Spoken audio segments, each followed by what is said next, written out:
hoje nós vamos falar mais um pouquinho disso também com Álvaro Santos, para a gente falar da recuperação judicial. Álvaro, boa tarde.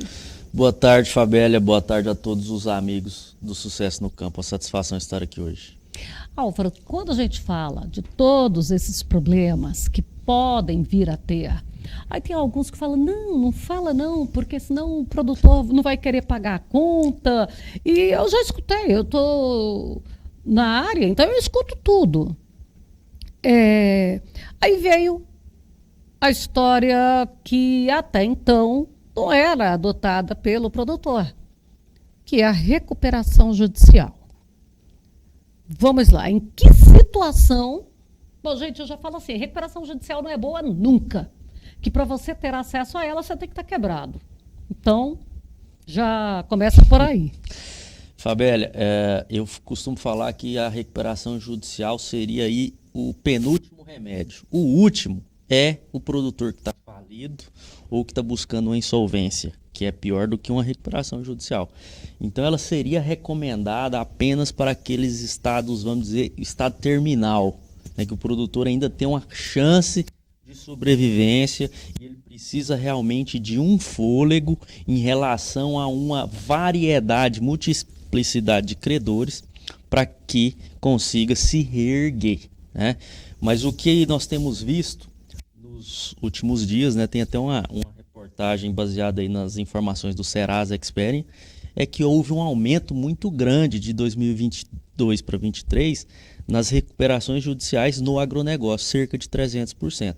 E esse é um número alarmante que decorre de vários fatores, né, um esclarecimento maior sobre quando o produtor pode ou não utilizar essa ferramenta que foi feito pelo Superior Tribunal de Justiça, uma atualização na legislação, né, prevendo essa possibilidade para o produtor, e também o momento de quebra de produção que nós vivemos hoje.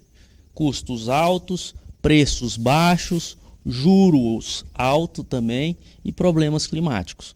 Então é preciso que o produtor, através de uma assessoria jurídica, contábil e econômica, faça a avaliação de uma forma serena, segura, para ver se realmente é o caso de buscar uma RJ ou seria o caminho buscar ferramentas tradicionais como as que você mencionou ao falar da nota do governador.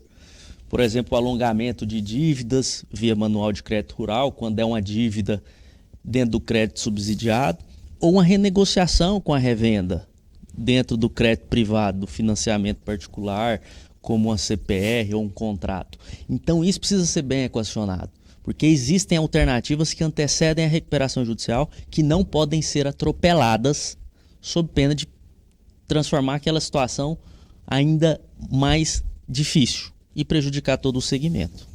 Bom, agora também a gente tem que ficar bem atento, porque gostam de alardear todos os dados dentro do agronegócio, né, em relação ao produtor rural. Se não for positivo para eles, se não for positivo para o produtor, eles fazem aquela maquiagem de uso, porque um aumento de 300%. A gente pode olhar e falar, nossa, quebrou produtor rural. É bem assim, aumentar 300% no lugar que tinha 1, é muito fácil. No lugar que tem 100, às vezes aumenta igual em 1, aumentou 300%, acrescentou 2. Aí tem 100, aumenta 20 e o aumento só foi de 20%.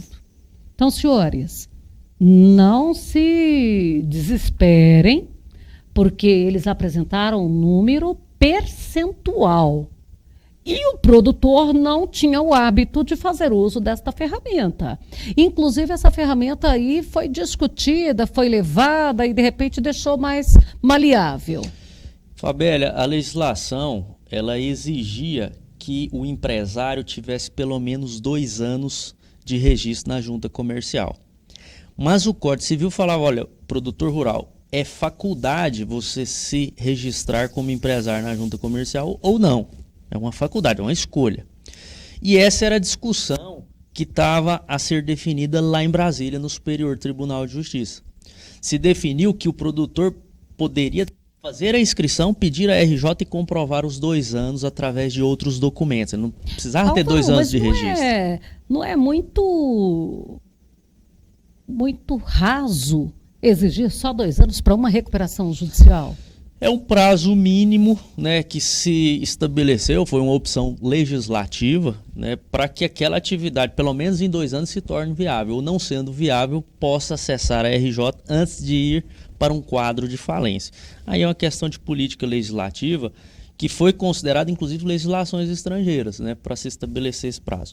Mas havia essa discussão no caso do produtor no rural. No Brasil a gente tem tantas empresas abrindo aí, sabe, sem um plano de negócio. Eu me refiro em função desta irresponsabilidade empresarial que tem ali, que todo mundo abre um CNPJ.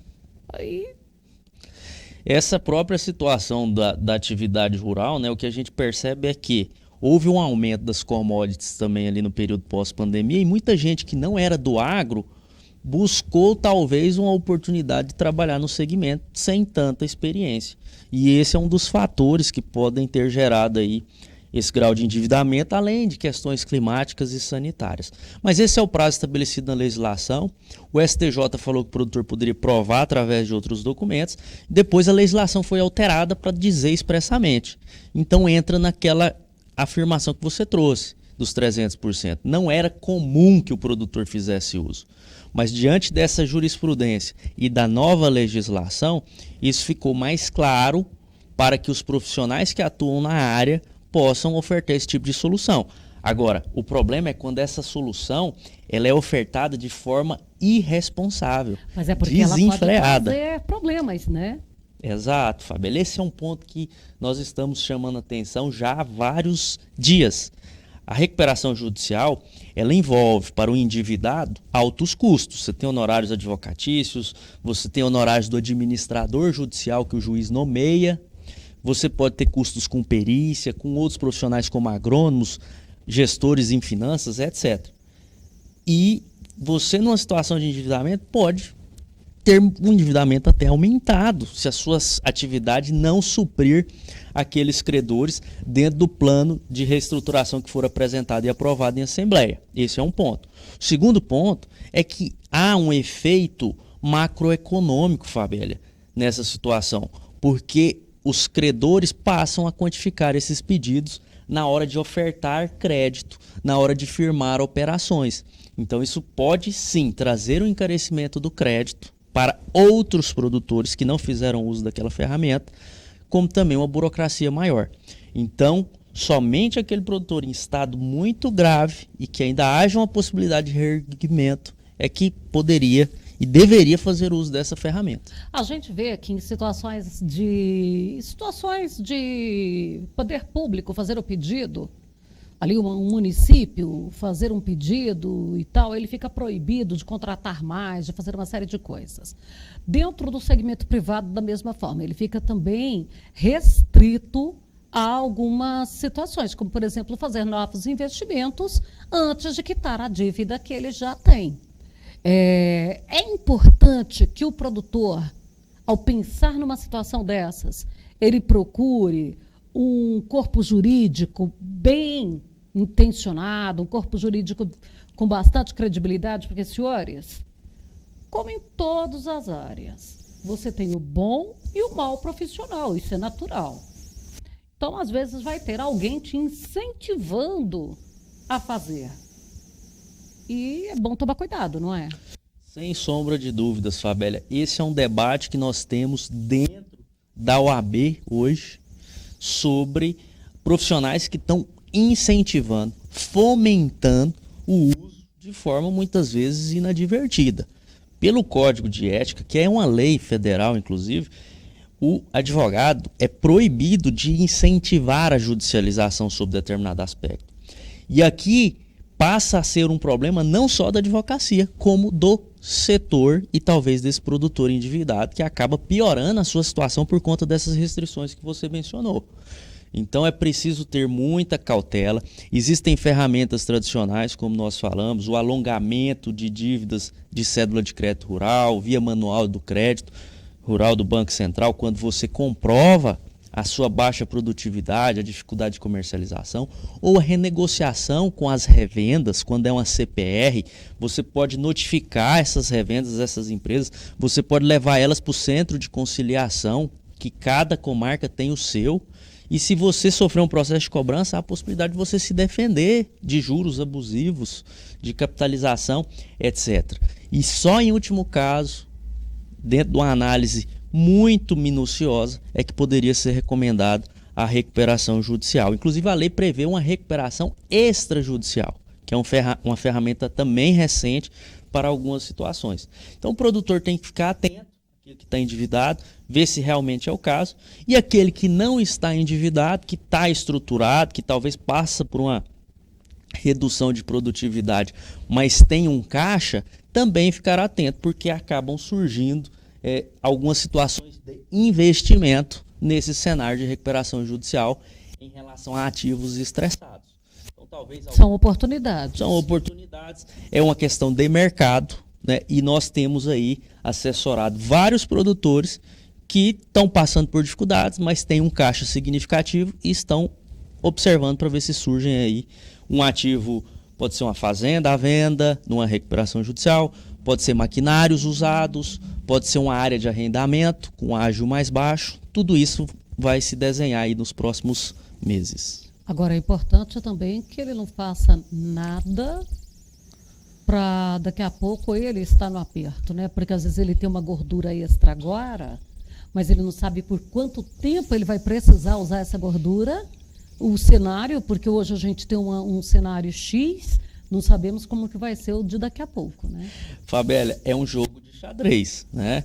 Exige muita estratégia também por parte desse produtor que tem, né? Você usou bem a expressão, às vezes uma gordura, um caixa, um fôlego, porque a gente não sabe o que vai se desenhar, seja agora após colheita, os preços caindo, seja com a safrinha.